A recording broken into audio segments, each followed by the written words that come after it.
A U.S. Philippines troop agreement recently scrapped by President Rodrigo Duterte could still be salvaged, a senior diplomat said on Friday, boosting hopes in both countries of retaining one of Asia's oldest military alliances.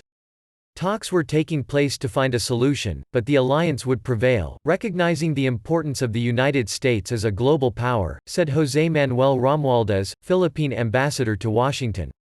From what I'm told, the door is not totally shut, he told a forum. Romualdez said both countries were looking at how they can polish and improve the Visiting Forces Agreement (VFA), with a Philippines troop pact with Australia and a similar agreement in the works with Japan, possible templates. The mercurial Duterte caused a stir earlier this month by serving notice of the VFA's termination, demonstrating his fury over the rescinding of a U.S. travel visa for his former police chief due to human rights concerns by some U.S. lawmakers. The VFA, which would end in August, provides rules for the rotation of thousands of American troops in and out of the Philippines for war games and scores of annual exercises. His opponents were outraged at what they saw as a show of petulance, and some lawmakers who typically side with Duterte urged him to reconsider a move that could weaken an under-resourced military stretched constantly by natural disasters and Maoist and Islamist rebellions.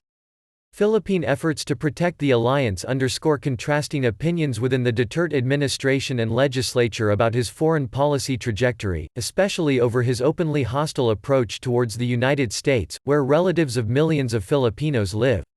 Absent free movement of U.S. personnel, experts say two other joint defense agreements would be meaningless and efforts to procure and operate U.S. defense hardware could become difficult. It would also reduce Washington's options in the Pacific region, with complications over a long-standing U.S. troop presence in Japan and South Korea, and only limited engagements for the U.S. military elsewhere in Southeast Asia.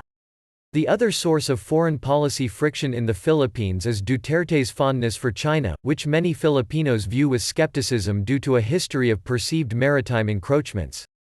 Retired Supreme Court Judge Antonio Carpio, a staunch critic of China's efforts to dominate in the South China Sea, said maintaining defense ties with the United States were vital to keeping Beijing in check.